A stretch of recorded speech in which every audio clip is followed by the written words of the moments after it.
네, 안녕하십니까? 네, 먼저 오늘 간밤 뉴욕 증시 마감 상황부터 정리 좀 해주시죠.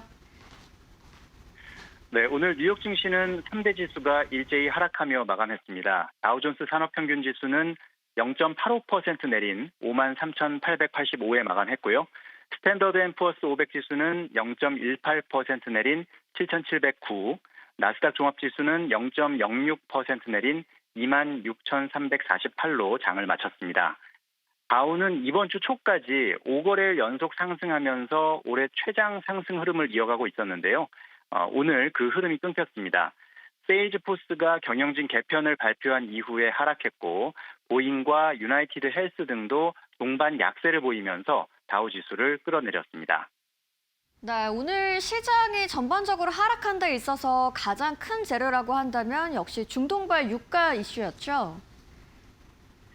네, 그렇습니다. 국제유가 급등이 결정적이었습니다. 브렌트유는 4%에서 5% 정도 뛰면서 배럴당 82에서 83달러 선에서 또 서부 텍사스산 원유 WTI는 3에서 4% 정도 상승한 77에서 78달러 선에서 거래가 이루어졌습니다. 배경은 이란 반관영 파르스 통신의 두 가지 보도를 볼 수가 있는데요. 하나는 이란 의회 상임위원회가 미국과 이스라엘 선박의 호르무즈 해협 통항을 아예 금지하고 또 위반 시에는 화물 가액의 20%를 벌금으로 물리는 법안을 검토 중이라는 소식이었습니다. 또 다른 하나는 이란 해군이 호르무즈 해협 입구에서 적대적 표적을 타격했다는 보도였는데 이 부분은 이란 측 주장만 전해지고 있고요. 별도 확인은 아직 이루어지지 않은 상태입니다. 다만 흥미로운 것은 시장 반응이 예전만큼 크지 않았다는 점입니다. 서밋TX 캐피탈의 로버트 번스톤 트레이딩 헤드는 여름철이라 그런지 이란 관련 헤드라인에 대한 피로감이 다소 있는 것 같다면서 이란 이슈의 영향력이 예전보다는 줄었지만 그렇다고 영향이 없다는 것은 아니다. 결국 시장이 보고 싶은 건 세부 내용이다라고 말했습니다. 업종별로 보면 11개 S&P 500 섹터 가운데 에너지와 정보기술 단 2개 업종만 상승했는데요. 에너지 섹터는 1% 넘게 오르면서 가장 강한 모습을 보였고요. 엑손모빌과 쉐브론이 각각 2% 또 1%대 올랐습니다. 참고로 도널드 트럼프 미국 대통령은 이번 주 초에 엑손모빌과 쉐브론이 중동 분쟁으로 인한 고유가로 돈을 너무 많이 벌고 있다라면서 꼬집어서 발언한 바 있습니다. 네, 오늘 시장이 국제유가 급등의 영향을 강하게 받은 가운데 개별 종목별로도 이슈가 많았습니다. 어떤 것들이 있었는지 좀 짚어주시죠. 네, 오늘 실적 후폭풍이 유독 컸던 하루였는데요. 마케팅 플랫폼 업체 앱러비는 분기 매출이 시장 예상치를 밑돌면서 20% 급락했고 클라우드 보안 업체 데이터독은 3분기 매출 성장 둔화를 예고하면서 급락했습니다. 두 종목 모두 오늘 S&P 500 지수를 끌어내린 주요 종목으로 꼽힙니다. 또 메모리 반도체 업체 샌디스크는 4분기 실적이 시장 기대에 못 미쳐서 6.8% 하락했고요. 웨스턴 디지털도 1분기 가이던스 부진에 13% 밀렸습니다.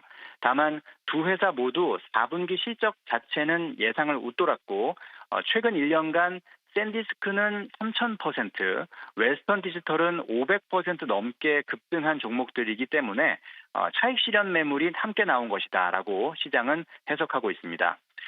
또 오늘 한 가지 반전이 있었는데요. 바로 스페이스 X입니다.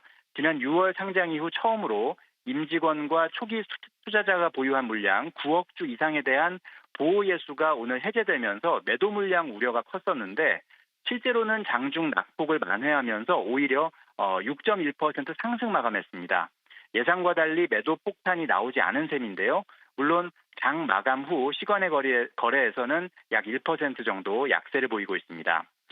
미국 최대 모기지 대출업체 UWM 홀딩스도 장중 화제였는데요. 주가가 약 35% 하락했습니다. 2분기 대규모 순손실을 내고 이 상장 이후 처음으로 배당을 중단한 데 따른 것으로 장중 한때 낙폭이 49%까지 벌어졌다가 막판에 다소 줄어든 모습을 보였습니다.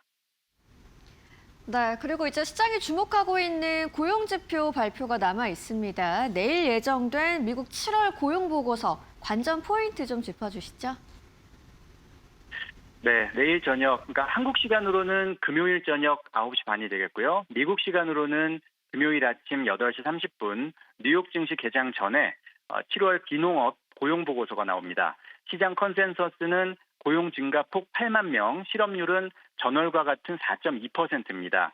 6월에 5만 7천 명 증가에 그쳤던 것에 비하면 소폭 개선이 예상되는 셈입니다. 이번 지표가 특히 중요한 이유는 케빈 워시 신임 연준 의장이 최근 통화 정책에 대한 사전 안내, 이 포워드 가이던스를 줄이는 기조를 보이고 있기 때문입니다. 그만큼 시장이 지표 하나하나에 더 민감하게 반응할 수 있는 환경이라는 거죠. 실제로 이번 주 초까지만 해도 실적 호조와 중동 긴장 완화 기대감에 다우와 S&P 500이 나란히 사상 최고치를 새로 썼는데 지금까지 실적을 발표한 S&P 500 기업 382곳 가운데 85%가 시장 예상치를 웃돌았습니다. 이는 1994년 이후 평균 서프라이즈 비율인 68%를 크게 웃도는 수치입니다. 오늘 하루는 호실적과 이 호르무즈발 유가 불안이 뒤섞이면서 소폭 조정을 받은 장으로 이해할 수 있겠고요. 내일은 고용지표 결과에 따라서 이 흐름이 다시 크게 출렁일 수도 있겠는데 잘 지켜봐야겠습니다. 네, 오늘 시장 이야기 여기까지 듣도록 하겠습니다. 성주원 이데일리 뉴욕 특파원이었습니다. 좋은 말씀 고맙습니다. 네, 고맙습니다.